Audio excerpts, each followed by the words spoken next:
Okay, it's 2 o'clock. The question is, are we live now?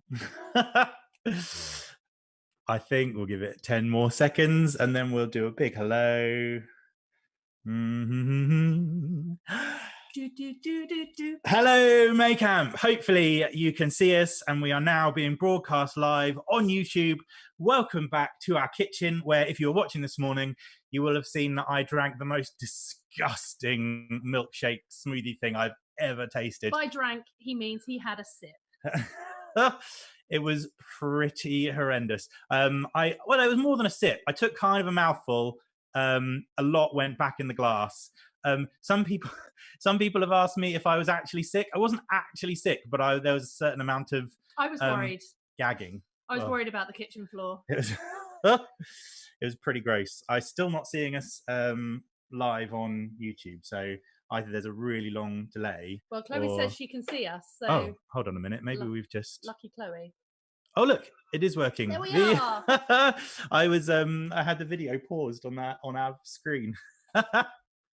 Oh, this is seamless. Absolutely seamless. Perfect. So in case you don't know, my name's Dan. If you've seen anybody in the comments mentioning Flashy Dan, sadly that's me. I was hoping to one day shake that nickname, but it's followed me for at least 5 years now. And I think it's here forever. I think that's it. I think that's what you'll from now on be known as. Flashy Dan. Hi, I'm Becky. Many of you probably recognize me from the cafe, the real cafe, that is, not just from this morning. Normally you'll see me behind the counter handing out sweets and drinks and water bottles and all that kind of stuff. So I live here with Dan, and we are married. We are married, and we're really excited to be doing Maycamp from our kitchen this year.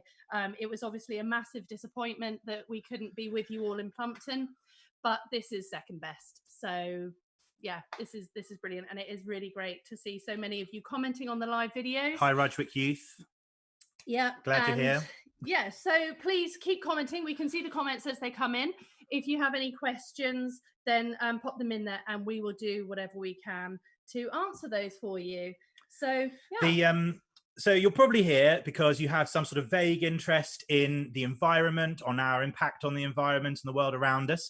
Now, we are by no means experts on this subject, but it is something that we've been trying to live for probably sort of 3 or 4 years. It's definitely been a journey, but we've been working on reducing our environmental impact, reducing the amount of waste that we generate, and that sort of thing. And so we're going to talk a little bit about that, and we're going to talk a little bit about being a Christian and what impact that should have on the way that we view looking after the world and the environment and the people and the animals around us. Is there anything you want to add?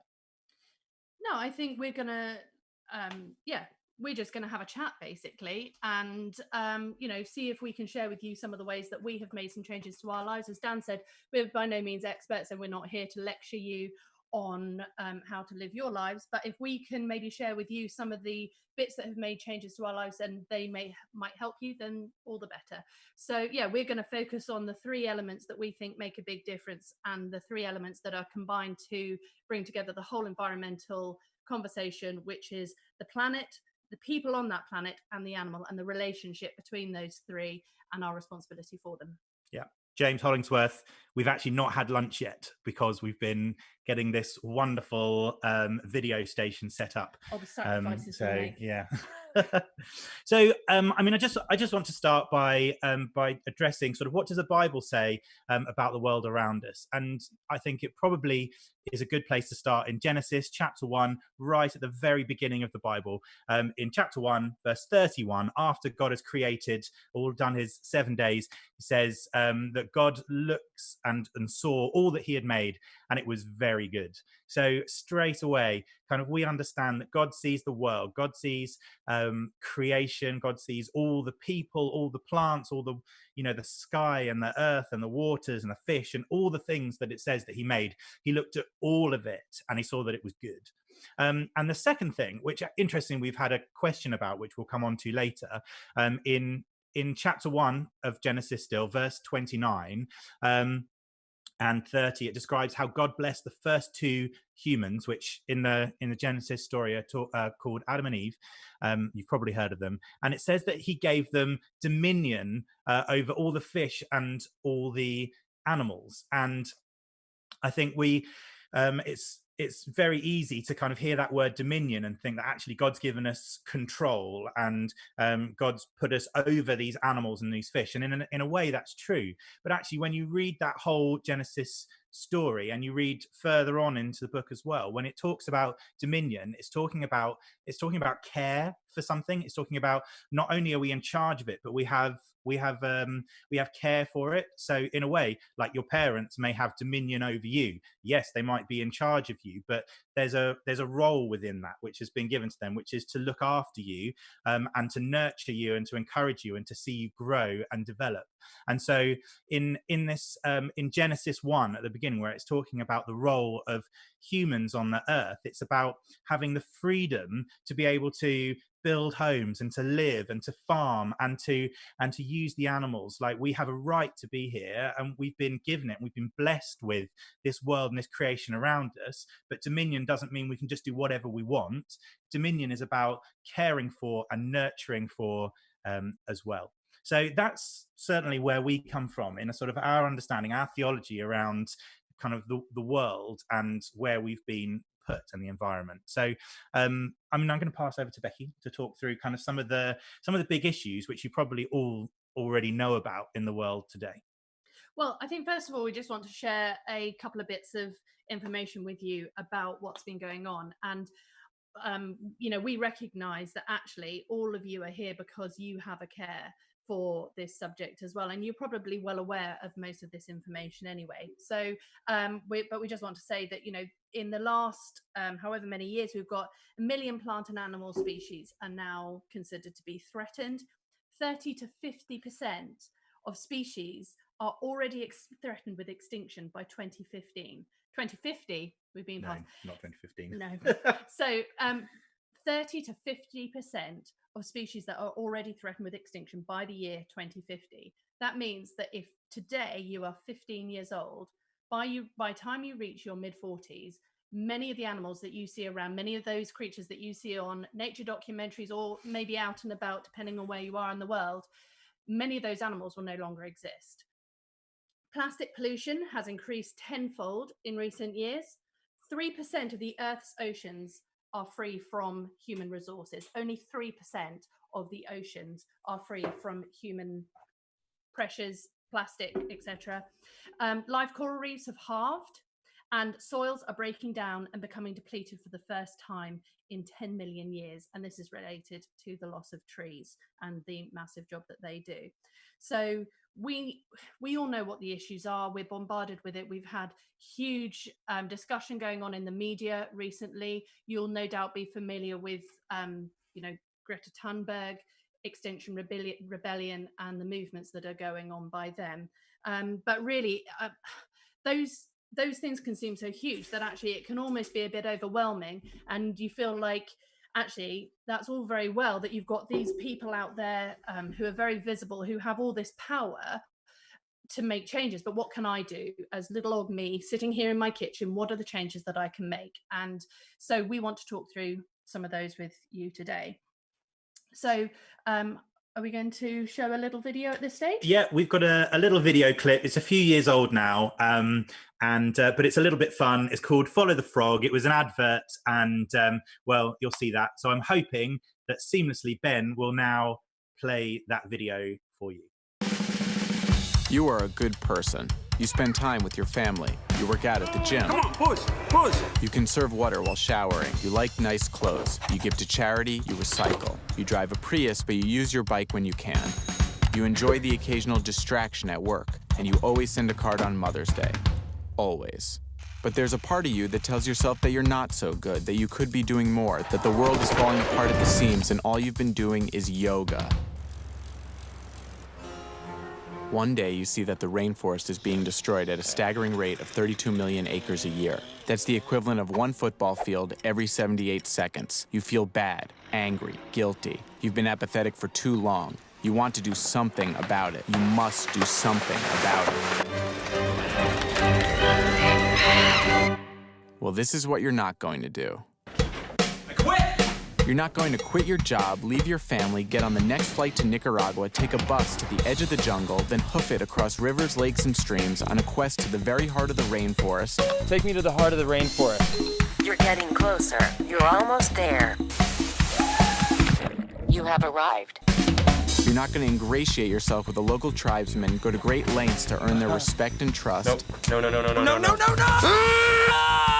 It is around now you realize you're living out the cliche gringo fantasy of becoming an honorary native and leading the resistant forces. But screw it. If they could do it, so can you. I'm gonna save you! This guy comes over here, I'm gonna do this, I'm gonna pull a zap-ding bats right through him, right over here. You're not going to coordinate and occupy the rainforest movement, realize it's hopeless, summon the power of the gods, lead a revolution against the deforesters and their multinational employers in an apocalyptic, once-and-for-all battle to save humanity,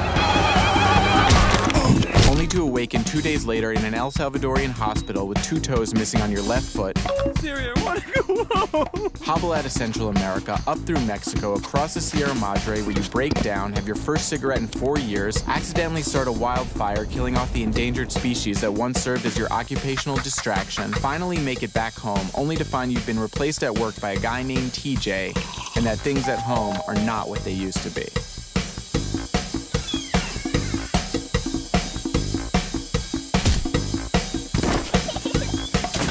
You're not going to do any of these things, but what you can do is follow the frog.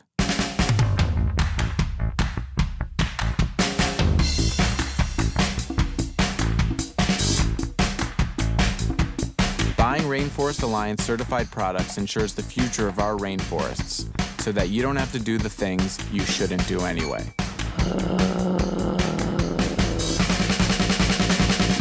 Just follow the frog. Hopefully you enjoyed that video. We just thought that was really funny, really tickled us. I think if you don't know about the Rainforest Alliance, they're just one of the many certifications on lots of products, which you can look for that help that there has been some effort made to look after the environment, to look after the people that are doing the farming in those areas, to protect against animal cruelty. There are lots of different and there are loads of different accreditations and certifications available.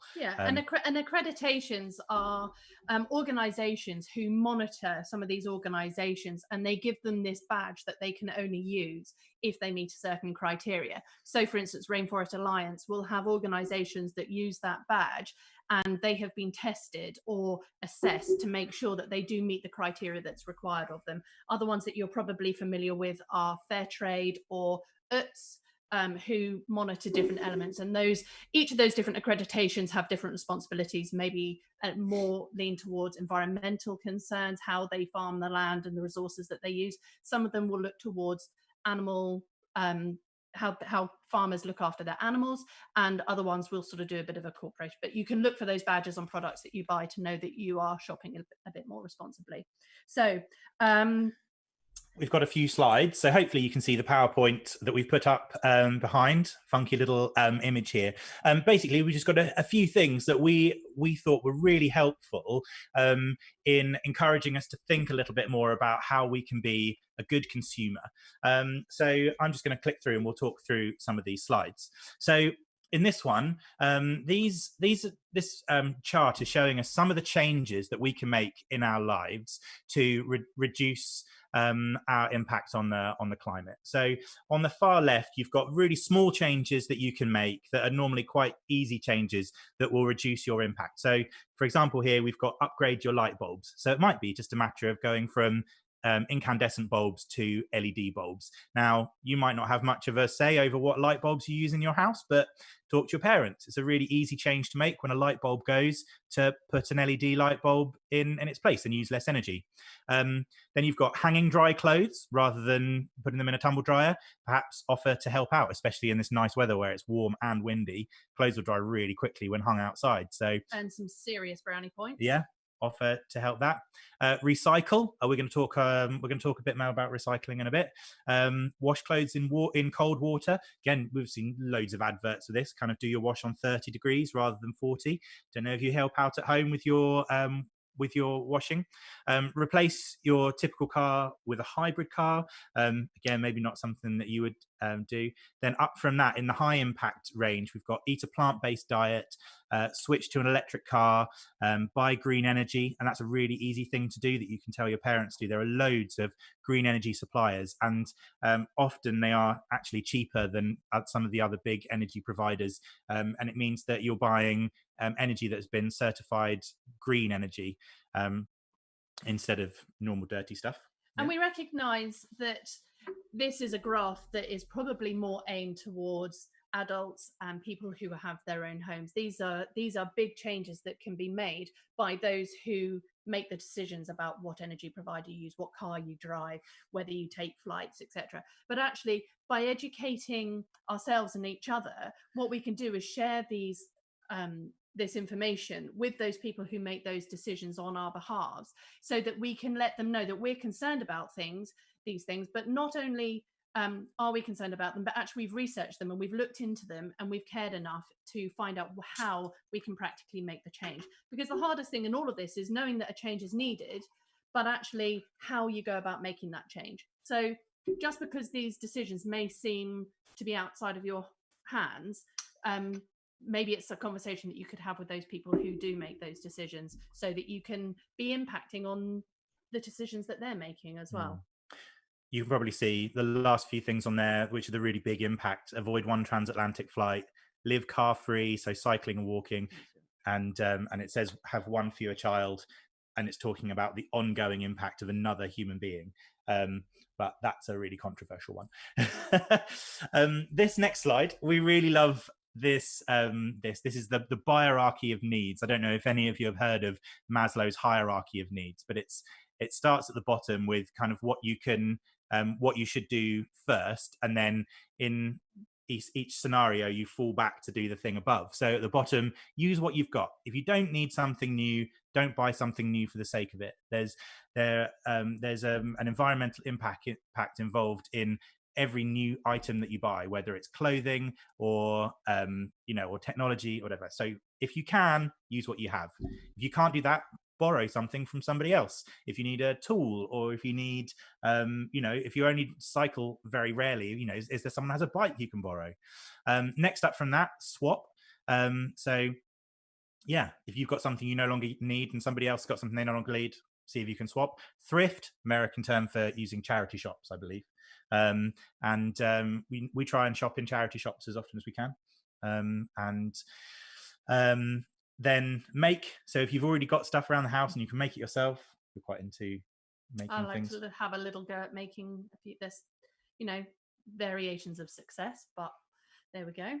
And then lastly, buy. So if you really can't get what you need using all those other 5 options, then buying is your last resort. And I know that it's easy, especially in times like this, to feel a bit down, a bit depressed. And one of the ways that you might try and counteract that is by buying new things. And it gives you a buzz when you buy something new, but actually think about the environmental impact that new item is going to have. We're going to talk a bit more about that in a bit, aren't we? Yeah. Or do you want to talk about it now? No, I was just going to say that actually one of the things you have to be really aware of is the pressure on us from society, which actually comes from the big businesses who are selling these things to us, that we are driven to be consumers. We're trained to be consumers. We have advertising thrown at us from every which way, and we're told that shopping is fun, that you get this buzz from it, and you can get to the point where actually you feel like to go out and buy yourself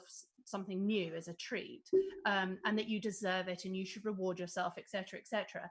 And actually, one of the biggest changes that you can make is a change in that thinking and looking at the way advertising works, and making sure that you are only shopping because you need it or because you want to, not because you're being influenced by a company who just wants you to spend your money with them. Cool. Here, this is the energy pyramid. So where you can, conserve energy, turn off lights, have insulation fitted, use less water. There's loads of tips and tricks and advice out there for you using less energy at home. Then up from that, if you can't not use the energy, then be as energy efficient as you can. So this goes back to things like putting in LED light bulbs and having more energy efficient appliances in your house, using a washing line to dry your clothes and that sort of thing. And then lastly, if you do need to use energy, use renewable energy, which is going back to what I said earlier about using a green energy supplier. Do you want to add anything to that? No, I don't think so. So this last one, do you want to talk about this one? Yeah. So obviously, most people will have heard about the reduce, reuse, recycle. Those tend to be the three main things that people cite when trying to be more environmentally friendly. But actually, we prefer this model, which expands it out even further, which is to refuse as the first issue. So this involves, for an example, when you go to a cafe or restaurant, and you're asked whether you want a straw in your drink, for instance, you can refuse that straw. That's one less piece of single-use plastic that's just going to go into landfill. And many of you will probably have remembered that last year at Make Camp we didn't use straws at all. I know some of you were disappointed, but I think we got to the point where we were all good with that. And but it's just about taking those small steps and looking at maybe what we don't need to accept and saying, no, thank you, we're making a change. So after refusing those items, we're then going to reduce our use of those items. So where possible, just reduce what we're buying and how much of it we're using, to take a look at, those areas where you can reduce your consumption of, what are limited resources. And then we get into the reuse. So rather than going out and buying something shiny and new just because the old one's got a bit tatty or maybe a bit worn, let's try and buy things that are going to last, that we can keep reusing time and time again, rather than single use. Keep cups. Water bottles, keep cups, that kind of thing. And then once we've got past the reuse, let's make sure that we're buying items that can be recycled, and let's make sure that we do actually recycle them. Putting plastic bottles, if we have used them, into a recycling bin rather than just into a general bin.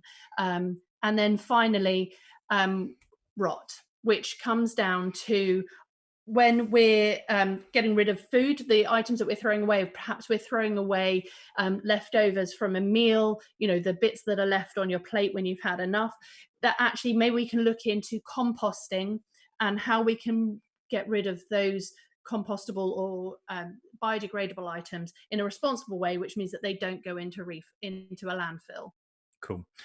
So just seen in the comments, somebody said about in Worthing how you can see lots of wind turbines. If you've ever been down to the south coast between Worthing and Brighton, you look offshore, you'll see an enormous wind farm, which actually generates, when it's running high, generates enough electricity for 300,000 houses, and which is a huge amount of power. And I don't know, you may or may not know that linked to that, I think it's in Lancing, there are actually grid storage batteries as well. So on a day when there's not a lot of consumption, the power that's generated from those wind turbines is stored in batteries that can be then fed back into the grid later on when there's high demand. So thank you, Francis, for that comment. And I see a couple of people have mentioned about using straws, using bamboo straws, or searching in charity shops for hidden gems. Brilliant. Thank you. Keep commenting. It's good to see that. Oh yeah, I forgot about this. You tell them about this, because I'd forgotten about this. Okay, so one of the so in terms of us understanding the difference that we can make and how we can make a difference, one of the elements that people may or may not be aware of is that there is such a thing as corporate social responsibility, and it's a policy. Often you'll see it referred to as a CSR policy. And this corporate social responsibility policy is a statement that companies will make about how they are undertaking their business responsibly. And it will often include information about how they check where their supplies are coming from, whether the factory workers are being looked after. It will talk about how they reduce their waste. And it's all designed to give the consumer an impression of how they are taking this climate change risk seriously. And one of the things that we need to be really careful of as consumers, and where we choose to spend our money, which I see as every penny that we spend is us casting a vote for how we want the world to be. So if we spend money in one area, we're chucking our money at it and saying, "Yep, this is great. We condone this. We're happy to fund this." Whereas by not spending our money there, we're actually saying, "No, thanks. This isn't what we want." And the CSR statement is a really good place to start. But we must think critically about the information that we're being given, because ultimately, these companies, such as Coca-Cola that you can see on the screen at the moment, their primary concern is not how to undertake their business more ethically. Their primary concern is not what we think of them. Their primary concern is how much money we're going to spend with them each year. And Coca-Cola have been making a lot of noise about their plastic bottle recycling schemes. And one of their adverts recently, which has actually been sent to the advertisement watchdog, because people have felt that it's been incredibly misleading. And that is, they talk about single-use plastic bottles only being single-use if they're thrown away. Now, one of the things we need to apply to this is critical thinking. And we've got to not just take the information that is fed to us by these big companies and question what they're telling us, and make sure that we consider whether what they're telling us is actually, one, true, two, realistic, and three, whether or not they're really going to follow through on what they're talking about. So, well, Coca-Cola making a statement such as single-use plastic bottles are only single-use if they're thrown away. At some point, somewhere down the line, that plastic bottle will be thrown away. It has to be thrown away. Plastic is only recyclable a limited number of times. So by continuing to use plastic, actually, well, what Coca-Cola seem to be saying by their advertising campaign is it's okay to use plastic bottles because they're recycled. But actually, we know, as people who are concerned about the environment and about single-use plastic, we know that that plastic can only be recycled a number of times. So what we would encourage you to do is, when you're looking at adverts like this, or when you're listening to or reading a company's corporate social responsibility policy, is applying some critical thinking. Does it sound like they're really doing everything that they can to take their responsibility serious? Could they be doing more? And one of the key elements with this is to remember that we are the consumers, and by spending our money, as I said before, we're casting that vote as to how we want the world to be. But actually, we're also telling which companies we support and which ones we don't. And by supporting companies, we can help them to grow. And by not supporting, actually, we can force those companies to make a difference. And we as a group of people, as a group of Christians, as a group of... As the church, we have massive power in the number that we are to force change. And so we mustn't look at ourselves as just little old Beccy who has no real power on her own. Actually, me, with a group, as part of a larger group of people, can put pressure on to make these changes happen. And yeah, I think... Yeah, I would say, so on that, with plastic bottles, they can't be recycled forever, but aluminium can, and tin cans, metal can be recycled forever. So if actually, here's a quick tip: if you're out and you desperately need a drink and you haven't got a reusable bottle with you, and you want to buy something, don't buy a plastic bottle, buy a tin can and recycle that. So if you want a Coca-Cola, buy a Coca-Cola, but buy it in a can and not in a bottle. Because that can be recycled forever, whereas the plastic bottle, I think plastic can only be recycled 3 times, isn't it? You on your plastic, you'll see that there are different numbers in a triangle, and the different numbers refer to different kinds of plastic. And my understanding is that the plastic, as it gets recycled, becomes a different kind of plastic, and as it reaches the end of its life, it's given a number 7, which I think is non-recyclable. So should we move on? Yeah. So we've outlined just a few things that we as the church can do, and I think one of the things that is easy to do is to fall into a trap of thinking these are big global issues, there's nothing I can do about them. Whereas the reality is that we are, globally, we are a big church. We are a huge number of people, and we have to think on a local level in order to have an impact on a global level. So there are a few things that you can do. Cut out and reduce your plastic packaging, reduce your meat consumption, switch to a green energy supplier, and write to your MP. often policies and things that are made with GDP and the national economy as being the top priority, and often for government making decisions, the environment isn't the top priority. It falls second to the economy. And actually writing to your MP and letting them know that for you the environment is the most important thing, and you want to see them going to Parliament with backing your ideas about the environment being more important is helpful. If everybody did that, they wouldn't be able to ignore us. So those are just a few things that we can do, and we'll talk a little bit more about some of the more controversial stuff, like reducing meat consumption, in a minute when we talk about some of the changes that we personally have made. So should we go through a couple of these? Yep. Just check there's not been any other questions come in. Great. Loads of you saying use reusable bottles. Oh, wow. Chloe, shop on a website that sells out-of-date goods at a hugely reduced price. That's cool. And feel free to share the name of that website on that chat. Other people might be interested to have a look. We don't do that, but we do try and use refill shops, don't we, for all of our products in the house. So things like conditioner and surface spray and washing up liquid.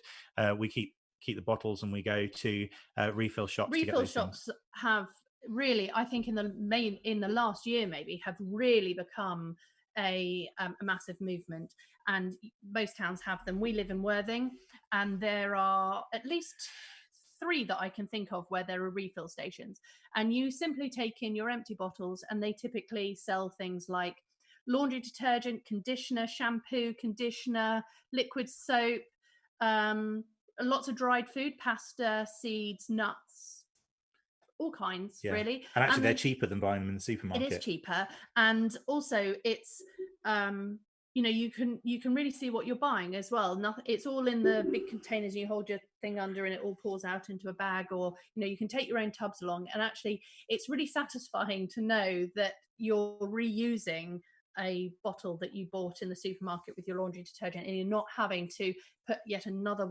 bottle into your recycling and buy a new one. You can actually just take that along and refill it. Yeah. So some of the things that we've done, and some of these we've done a few years ago. So we changed our energy supplier to a green energy provider. We bought ourselves a soda stream, and we love sparkling water. We used to buy a lot of sparkling water in plastic bottles. Now we have these glass carafes. You fill it with water, pop it in the machine, make sparkling water. That's what I've been sat here drinking whilst we've been talking to you. We have keep cups, and we've made a pact with ourselves that if we want to go out for coffee, we won't unless we have our keep cups with us. Keep cup, no coffee. Yeah, and it's a good way of reminding us. We don't accept straws when we're out and about. We do have some reusable ones, but most of the time actually we just have things without a straw, don't we? Remembering our own carrier bags wherever we go, not just the supermarket. That was a really difficult transition initially. Surprisingly, that actually one of the hardest. The number of times you turn up to the supermarket and think, left them behind, or you find you're halfway around the supermarket and you've left the bags in the car, and I have been known to run back out and grab them, but we have a compost and a green cone in the garden, which we use for rotting food waste that we have in the house, and obviously garden waste as well. We haven't quite got around to reusing any of the compost on the garden, but that's because our garden is a complete mess at the moment. We shop locally as often as we can. We've already mentioned about shopping at refill shops. We look to try and buy at either ethical shops, like Beccy was talking about earlier, about the corporate social responsibility policies, and try and do a little bit of research into the companies that we're buying from, or we buy secondhand from charity shops wherever possible. Beccy makes her own toiletries. I do actually. So one of the things that I have got round to making for myself is just a simple face cleanser, which is made up of 3 basic ingredients, which you can buy from most supermarkets, and you can buy them in larger quantities, which means that you mix them together and it lasts for months. And the 3 main ingredients are rose water, glycerin, and witch hazel. And I will add in a bit of tea tree oil or something like that. And it's very simple, it's very easy, it works very well. And I've actually also sewn my own reusable face wipes as well. So Yeah, end of the day, wash the makeup off, little bit of stuff on the cloth and wipe over and good to go. Yep. We buy bamboo toilet roll. You've probably seen it advertised. It's called Who Gives a Crap. It comes in a cardboard box with paper wrapping. Everything can be recycled. We use bamboo toothbrushes. We only buy cruelty-free products. We donate to Greenpeace on a monthly basis. We and we try and do as much of our fruit and vegetable shopping and things like that, either in local greengrocers where there's no plastic packaging on anything, or if we do buy it in a supermarket, we purposely make sure to try and buy as much as we can loose rather than stuff in packaging. And there are some products which sometimes it's just impossible.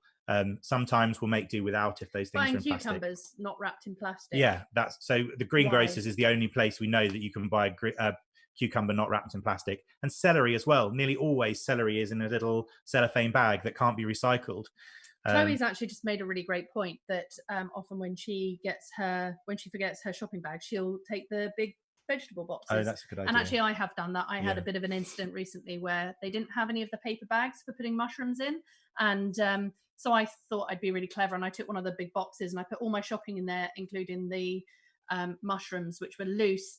And on my way out of the store, the trolley caught on the step, and my mushrooms and shopping went everywhere, and that was a bit embarrassing. So do grab a cardboard box when you've forgotten your bags, but just make sure it's secure on the trolley. Top tip.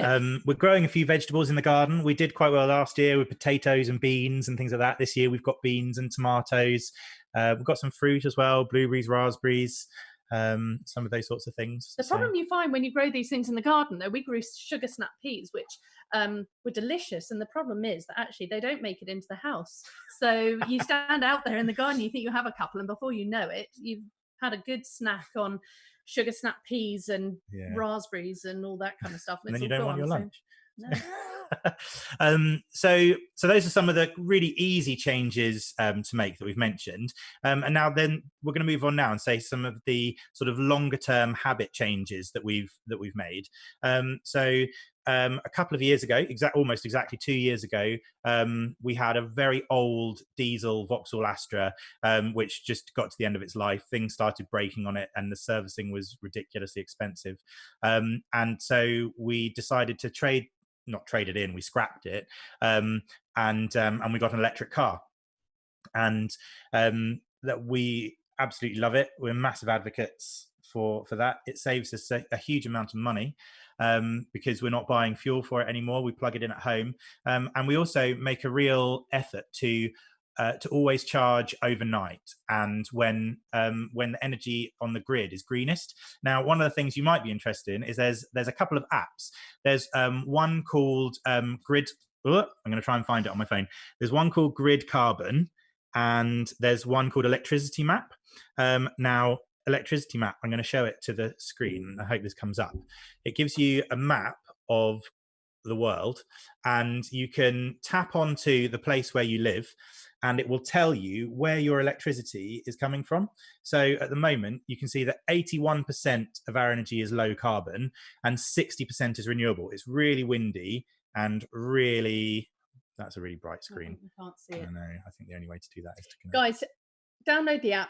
Take a look. Download the app, take a look. Oh, that's too dark. That's not going to work. Anyway, download, have a look. But you can, you'll be able to see exactly where our energy is coming from at the moment. So at the moment, it's mostly coming from wind and solar. It's windy and it's sunny. And our carbon intensity is only 115 grams of CO2 per kilowatt hour, which is really, really low. So what I love to do is to use that app and to see what the grid is doing at the moment and plug the car in when the grid is cleanest, so that we're charging off of as much renewable energy as we can. It really helps you appreciate the windy days as well. We were saying yesterday that the one weather condition that we don't really like is the wind, but actually when it's windy like this, you can really appreciate it when you look at the energy map and think it's doing something, it's producing something. Not to mention you hang your washing out and it's dry in half an hour, which is a big bonus. So we've actually since then, our second car got to the point where we needed to get rid of that as well. And we replaced that one with a little secondhand electric car. It's about 5 years old. It's a Zoe. It's got a shorter range, but for nipping around town, it's absolutely brilliant. And there we were able to buy secondhand, so you don't have to take into account the embodied cost of manufacturing that car, because we were buying one that already existed. Next thing is that we are vegetarian. We're not vegan. And it's not something that happened overnight. It's something that we recognized that was going to be a big step for us. We used to eat a lot of meat. We've been vegetarian now for about 3 years. And that started as a fairly slow process. So initially we just started reducing the amount of meat that we were buying, not having it for every meal, not having it every day. And we gradually got to a point where we weren't eating meat at home at all, but if we went to people's houses or if we went out for dinner, it would be a bit of a treat. And then actually after a little while, we just sort of went off meat altogether, and officially adopted the term vegetarian at some point a couple of years ago.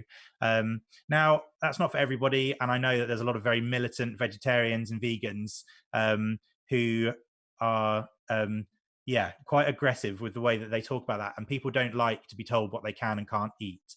But for us, that was a decision that we made, just being aware of what both the environmental impact was, and also the impact on animals and their well-being, the way they're kept, the way slaughtered, and the way that that industry operates. So that was another thing that we made. And it hasn't actually been a hardship, I think. But previously, when we wanted a treat meal, or you want to go out and have a good time with friends, we'd always go to a steak restaurant. But actually, when you sort of come away from that and you start exploring other options, I think I always thought the vegetarian meals were very boring, and it was essentially your normal meal with the meat removed. So you'd sort of, a Sunday lunch would be your sort of roast potatoes and broccoli and sprouts or whatever. But actually you can be really creative, and I have to say I really don't miss the meat at all now. Neither do I. It's good. Couple of other things. So on food, whilst we're there, one of the things that we've been doing is meal planning, which sounds like a really bizarre thing. How on earth would that have an impact? But what it means is that we only buy exactly what we need for our meals for the week. And it means that we know exactly what meals we're having each night. It means there's less waste because we haven't got huge quantities of food that we're making for meals. And it means at the end of the week, we don't have wasted food that doesn't get used, that gets thrown away. So we also spend much less money because we take a list with us. Feel a bit middle-aged because we sit down, we make a meal plan, and we make a list, we check what we've got in the cupboards. But actually we have this list and we go to the supermarket, and we tend to buy what's on the list, and we don't wander around and buy anything too naughty, which is great. So the other big change that, I feel like it's quite a big change, and it was definitely one that took some time for me to think about. We did discuss this at the May Camp last year, and it's one for really the girls, but one of the big changes that I made was looking into reusable menstrual products, which can obviously, as an initial feeling, feel a bit icky, or sort of wonder how that works and how can that be hygienic. But there are some really great products out there. You can get a whole range of things with cups. You can get pads that are reusable. You can get all things that are made from paper as opposed to or from cotton. And these are things which are it's actually a really straightforward, easy change that I've made that I feel makes a massive difference, because I'm no longer putting however many of these things into the bin every month. And actually it's a fact of life. It's something that is real for so many of us. It's just a thing we've got to get through and thing that we've got to bear. But ultimately, if we can make some changes that mean that doesn't result in us putting tons more stuff into landfill, then that's got to be great. And I realize that this is probably not the place for a full-blown discussion, but if anybody does have any questions or wants to know a little bit more information about what kind of products they are and how those work, and the sort of maybe more of the nitty-gritty, then do feel free to get in touch. More than happy to have a conversation. Cool. I think I can't believe we've spoken for nearly 45 minutes. I think we need to start winding this up. So we have had a few questions that came in advance. So I think now we'll just spend 5 minutes going over through these questions. If you've got any more, pop them in the comments. We're going to move on to this. So one of the questions is it right to eat meat? So we have touched on that. Do you want to add anything else? I think the last thing we want to do today is for you to go away with the message that if you don't stop eating meat, then you're a bad Christian, or anything along those lines. I think that it's a very personal choice that everybody has to make. Many people may have dietary needs that mean that they don't feel that they can give up meat at this point. But I think what I would encourage people to do is to explore reducing meat consumption and go from there. My personal view is that it is not inherently wrong to eat meat, but I think that there are two elements that we need to consider when we are thinking about our meat consumption. One is from the planet point of view, the resources that are used in order to produce meat and the quantities that we consume is enormous, and there's a massive pressure on the planet in order to keep producing that volume. And as our population rises, that volume keeps increasing and those pressures increase. So I would consider people to think about the planet considerations. The other option with eating meat really is about the animals. So we went at the beginning, we talked about how the whole process of being a bit more responsible with our planet takes into account the three elements of the planet itself, the people, and the animals.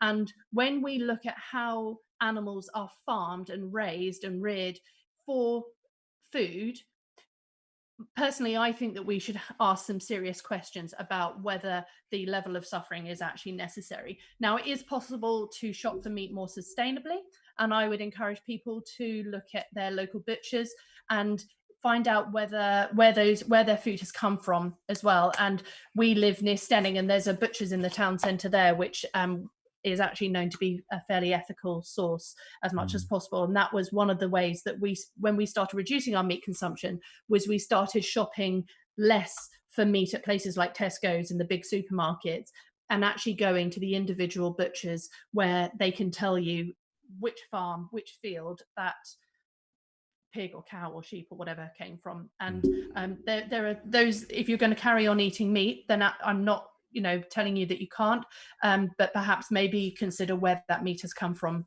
when making that choice. Cool. Next question. How do you become zero waste? Is it hard? So we're not zero waste. We're on a journey. Yes, it's hard. There's a few things I'd say.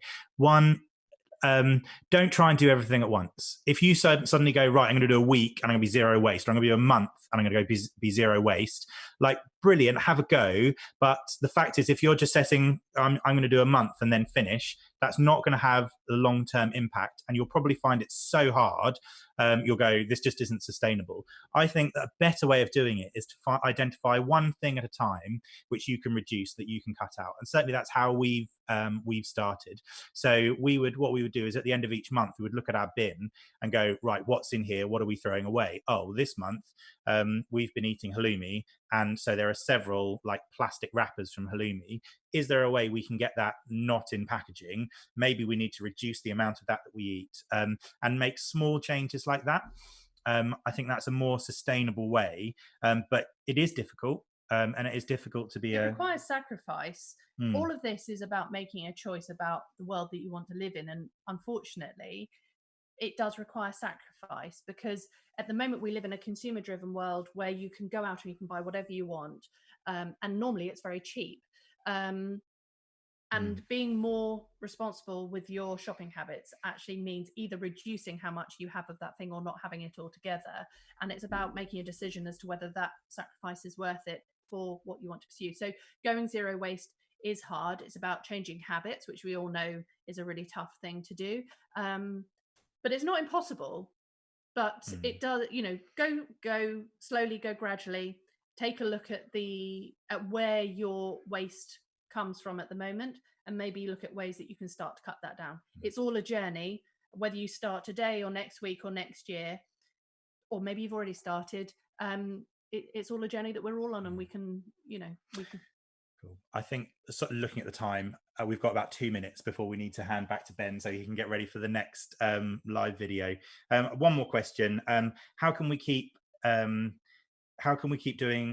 our lockdown habits? So, we've seen lots of really exciting changes in the world around us. People are driving less. People are polluting less during lockdown. How can we help to sustain some of this after lockdown? By choosing to. Ultimately, this is all our choice. And I think that lockdown has been a really difficult time for so many people. I've had real highs and lows I've had moments where I've absolutely hated it and been despairing and practically sat on the edge of my bed crying because I just want to go and give somebody a hug, through to actually loving it and just wishing it could go on forever. And there have been real benefits to this period. We've had time for reflection. We've been able to go out and walk the dog, and the smell of flowers. And we were in the garden recently and there was a loud humming noise, and I sort of had to look up to the sky to see what it was, and it was a plane going over, and I realized I hadn't heard one for so long that I actually found the noise quite intrusive. And I think take what you have enjoyed from lockdown and try to create new habits moving forward, and hold on to the bits that you've loved. Get rid of the bits you didn't, but the bits that you've really enjoyed and the things that have made a difference to you, the things you want to see continue, that's on you to keep that going. Cool. I think we're going to have to wrap it up there. Thank you, everyone, for joining us. Coming up at 3:00, there's a live Instagram challenge, which Amber and Jack are leading. I've got an idea of what they're going to do. That sounds really fun. You can watch that on here as well. If you go to maycamp.org/live, you'll see the link to that next thing. Then we've got Looking After Your Mental Health seminar this afternoon at 4:00. And then I'm going to do a really quick roundup at 6, reflecting back on everything that's happened today. And then Darren is leading a quiz tonight at 8:00. So feel free to tune in to all or as much as you would like, and keep being awesome. And I guess lastly, if anyone has any prayer requests or anything like that, please do send them over to us. We'd love to be able to pray for you, and just to remember you over this weekend. And don't forget that the tickets for next year are on sale already, and we cannot wait to see you there next year. And we hope that you have a really blessed weekend, that God will meet with you in new ways over the course of this weekend. Do keep getting in touch, and we will see you at Plumpton 2021. Love you all. Bye.